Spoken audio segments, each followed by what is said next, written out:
Buenas tardes, Gabriela, aquí Carmen y Pablo en Entretiempo. ¿Cómo te va? Hola, buenas tardes.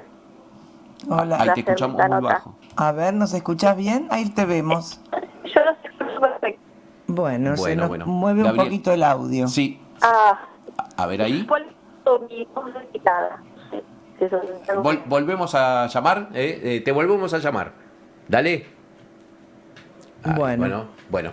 Te decía, Gabriela Exilar es una de las escritoras más importantes de la Argentina, un bestseller, abogada, docente. Estuvo presentando hace 2 años acá, si no me equivoco, en Neuquén, uno de sus libros. Y este viernes a las 20 va a estar dando una charla abierta sobre su última novela, El secreto de Azucena, publicado por Random House. Es una novela que bueno, que está ubicada en el ataque ocurrido el 1 de enero de 1872, en lo que se llamó la masacre de Tandil. Ahora, cuando retomemos el contacto con ella, nos vamos a referir. Así que para todos los que les gusta la novela histórica, es una buena oportunidad para escucharla a Gabriela y también recorrer la feria, ¿no? Ahí estamos otra vez con Gabriela Exilart. Ahora, Gabriela, ¿nos escuchás bien? A ver si te escuchamos bien nosotros. Hola, Sí, Ah, ahora ¿está bueno. bien? perfecto. Ahora sí, Bueno. perfecto. Bueno, ¿ya estás en la zona o todavía no llegaste?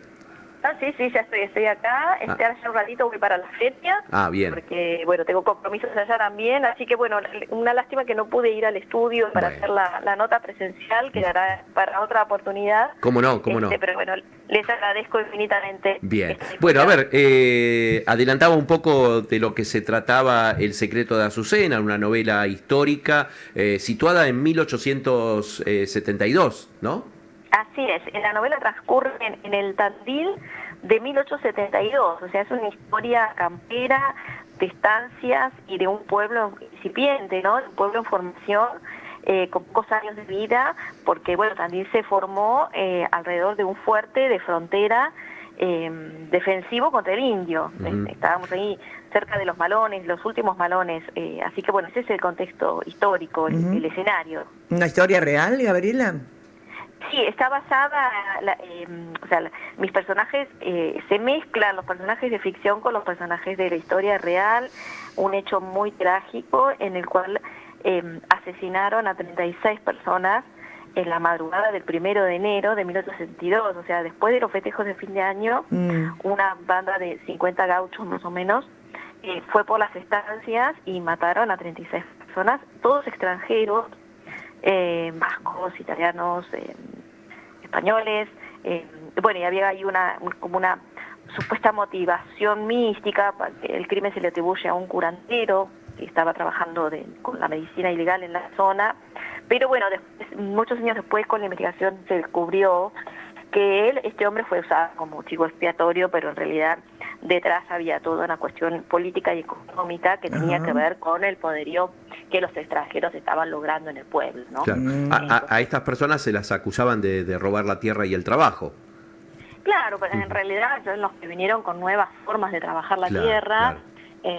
Y bueno, empezaron a ocupar cargos políticos también. Entonces, bueno, había toda una cuestión de deudas, porque ellos tenían quizás más dinero que los criollos y se habían convertido como en acreedores de algunos criollos locales. Y bueno, ese es el trasfondo, digamos, histórico, donde yo planto mis personajes de ficción para contar lo que ocurrió en la matanza, ¿no? Y ahí aparece Azucena como protagonista.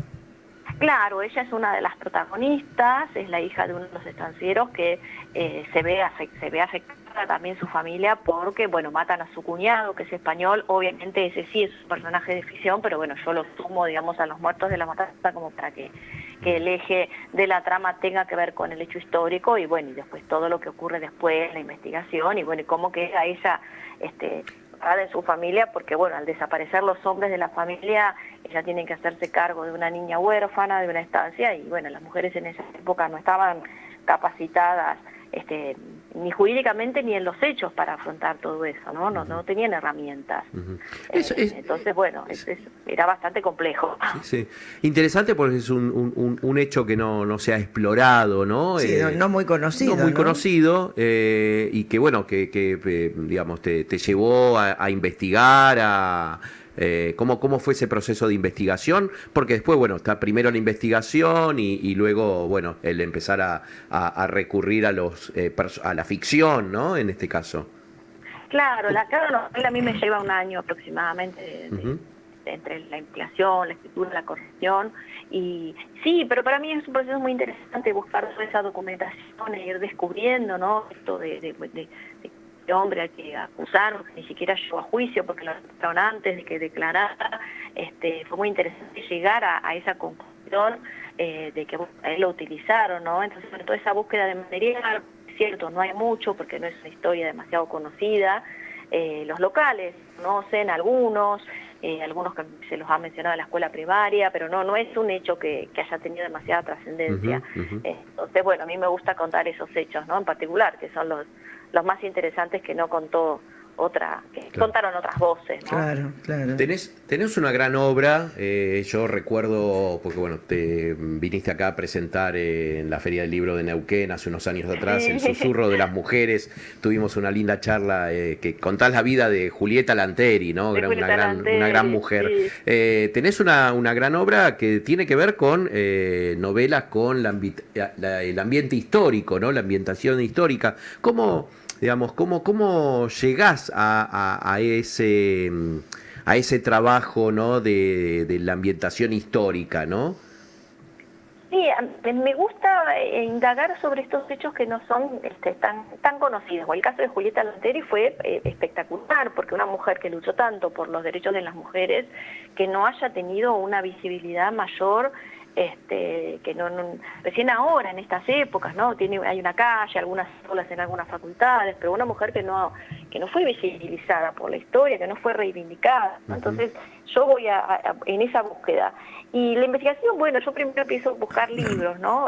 Gracias a Dios tenemos la web, que es una gran herramienta, entonces ahí uno pone el tema y aparece, lo que hay escrito aparece, y después es conseguirlos, porque por lo general son libros que no integran el circuito comercial o digital, porque son libros de investigación, a veces por universidades. Ujú. Entonces, bueno, yo los tengo que mandar a pedir a la editorial de la universidad, quizás de otra provincia. En este caso no, porque bueno, Tandil está muy cerca de mi casa, pero cuando escribí sobre el Chaco, sobre San Juan o provincias del sur, bueno, uno tiene que tratar de conseguir esa bibliografía, y a veces no se encuentra, un libro no se editó, se agotó y no se volvió a editar. Me ha pasado de perseguir a una autora hasta poder hablar con él y contactarme y que me mande su libro. Pero bueno, Claro. en el caso de Julieta Lanteri yo siempre intento conseguir 2 libros nada más sobre ella, Sí. para escribir la novela. Sí. En San Martín de los Andes, acá cerca. Sí. Me salió más caro el envío del libro que el libro. Yo vivo en Mar del Plata. Claro. Y era un librito muy chiquito, muy bello, que era un libro ilustrado, muy, muy bello, pero me salió más caro el envío que el libro.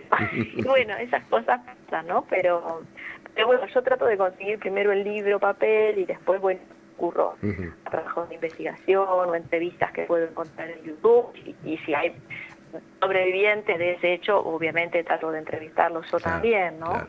Gabriela, ¿qué nos podés contar resumidamente como para atraparnos del vuelo de la libélula? El vuelo de la libélula es una novela que transcurre en Ushuaia, y es como, no quiero decir una continuación del Susurro de las Mujeres, porque mis novelas son autoconclusivas, o sea, esa historia, las tramas cierran, pero bueno, se desprenden personajes del Susurro de las Mujeres que yo los continúo en el vuelo de la libélula, y transcurre, o sea, el hecho histórico es el hundimiento del Monte Cervantes, que fue un buque crucero que se hundió en las costas del Canal Beagle, con un solo muerto, que fue el capitán, que no se sabe si se suicidó o qué pasó con él. A los demás los rescataron, se ha dicho que fue el Titanic argentino, pero bueno, gracias a Dios todos fueron rescatados. Y bueno, desembarcan en Ushuaia, que era un pueblo también en formación, y eran más náufragos que gente del pueblo, ¿no? Con esa particularidad, eran muchos los náufragos y el pueblo tenía menos gente, así que el pueblo se vio invadido de gente. Bueno, y en ese entorno yo, para contar el naufragio, llevo mis personajes de ficción y Qué también bueno. hay un asesinato, entonces todo gira en, bueno, ¿qué hacen con esos náufragos? Que alimentar, vestir y mandar de vuelta a sus casas, y en medio de un asesinato que hay que descubrir quién es el asesino, y bueno, y una historia de amor también, así Siempre, que tiene claro. un poco de todo. Bien, qué lindo, Sí, qué sí, entretenido, ¿no? Sí, hay de todo, porque tiene aventuras, tiene amor, también tiene un poco de la cultura yagán, porque uno de los personajes es de origen yagán, entonces bueno, también se habla sobre la cultura de esos primeros habitantes, ¿no? Y ese cruce entre las dos culturas, así que bueno, es una novela que tiene de todo. Bien, bien. Bien, Gabriela Exilart, con El secreto de Azucena, que presenta esta noche a las 20 en el marco de la Feria del Libro de Cipolletti, en el Teatro Municipal, ahí en Fernández Oro 50, una charla con entrada libre y gratuita, como es la Feria del Libro de Cipolletti, para, bueno, todos los amantes de la literatura argentina, de las novelas históricas, y para aquellos que quieren descubrir nuevos autores y autoras, así que la convocatoria está hecha. Te agradecemos mucho esta comunicación con Entretiempo.